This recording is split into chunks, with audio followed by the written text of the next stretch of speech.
Šio video misija buvo surasti 3 pačius galingiausius modelius už labai patrauklią kainą ir mano laimikis yra 3 modeliai. Tai yra Samsung A34, Poco X5 ir Xiaomi Redmi Note 12 Pro. Pats į akis labiausiai krentantis dalykas, pakalbėsim apie jų dizainą. Tai jų dizainai visų 3 telefonų yra labai panašus, ekranas yra nuo krašto iki krašto ir yra išmušta skylutė priekiniai kamerai. Dizainas, aišku, nieko nenustebins, nes dabar didžioji dalis telefono atrodo labai panašiai. Didžiausias skirtumas būtų spalva, kurią pasirinksim. Tai visi 3 modeliai turi kažkokį spalvų pasirinkimą. Šiuo metu pas mane yra Xiaomi mėlynas, Samsung Galaxy žalias ir Poco taip pat žalias, nors jie abu žali, bet labai skirtingi. Jūs galite pasirinkti truputėlį būti žaismingesnį ir įsigyti kažką netokio įprasto kaip juodas telefonas, nors jie turi ir juodas versijas, bet galite pasirinkti kažką truputėlį spalvingesnio. Visų dizainas labai panašus ir visų svoris yra labai panašus iki 200 gramų. Tai tikrai yra pats tas aukso viduriukas. Nuo dizaino judėkim prie ekrano. Tai yra ta dalis, kur daugiausiai mes praleidžiam laiko į ką žiūrėdami, tai yra į ekraną, nes be ekrano mes aišku nepasinaudotume. Smart. Ekranų raiška yra labai panaši, yra Full HD visų 3 telefonų, tai metam į šalį visus panašumus ir kalbam apie ekranų išskirtinumus. Tai galiu pasakyti, kad Xiaomi Redmi Note 12 Pro turi tikrai išskirtinumą su savo ekranu, nes jis palaiko HDR technologiją, taip pat Dolby Atmos ir Dolby Vision. Kalbant apie baterijas, baterijų talpa teoriškai yra vienoda, 5000 mAh. Bet vienas iš šių telefonų turi didelį išskirtinumą, tai yra Samsungas. Samsungas optimizuoja baterijos naudojimą pagal jūsų telefono naudojimą. Jis išsiaiškino, kada jūs naudojate telefoną, kada mažiau naudojat ir taip su programinė įranga valdo, kiek yra paimama iš baterijos energijos. Todėl, pasak Samsungo, jis tikrai turėtų laikyti jum ilgiau nei kiti 2 telefonai, kurie turi tokią pat talpą. O kuo skiriasi Xiaomi ir Poco telefonai nuo Samsungo? Pas juos dėžutėje atkeliauja kartu ir super duper greitas pakrovėjas. Tai jeigu jūs visą laiką turit rozetę po ranka ir savo pakrovėją, tai tas, kad baterija išsikraus truputėlį greičiau, jums neturėtų būti kažkoks jau didelis rodiklis. O kalbant apie Samsungo pakuotę, tai su pakuotė atkeliauja tik tai laidas. Tai tą kištuką, kad galėtumėt pilnai pakrauti, jums reikės įsigyti atskirai.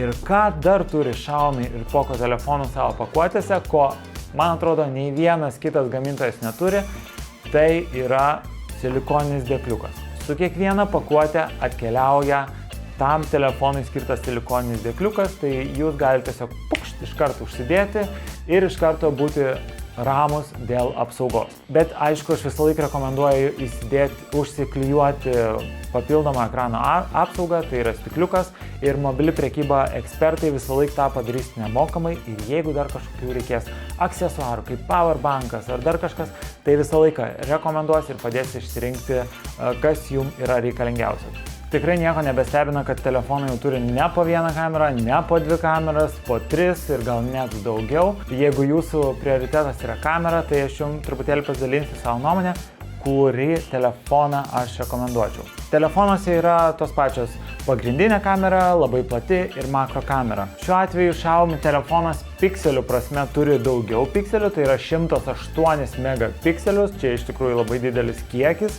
kaip telefonai. Kiti 2 variantai Samsungas ir Poco po 48, bet dėl kameros irgi rekomenduočiau rinktis Xiaomi, bet ne dėl to, kad daugiausiai yra pikselių, todėl kad viduje yra Sony kameros technologija. Ši technologija, kurią panaudojo Xiaomi, taip pat yra naudojama ir brangesniuose telefonuose, todėl kamera tikrai bus nuostabi Xiaomi telefone. Jeigu bijo dulkių ir vandens, ar yra telefonas sušlapęs ar paskendęs, tai atmeskim Xiaomi ir Poco ir mūsų nugalėtojas šiuo atveju būtų Samsungas. Samsungas turi IP67 sertifikatą, tai reiškia, kad jis nebijo nei dulkių ir gali išbūti metro gylyje apie pusvalandį. Todėl galėsit nufilmuoti, ką norit ir po vandeniu, ir jeigu įkris į vandenį, ištrauksit, jis bus sveikutėlis, nieko jam nenutiks. Priešingai negu Poco ir Xiaomi, jiems jau dėja vanduo nėra draugas kaip Samsungui. Reziumuojam visą šitą video. Jeigu reikia, kad ekranas palaikytų HDR technologiją, žiūri daug filmų, Xiaomi tai daro, kiti du ne.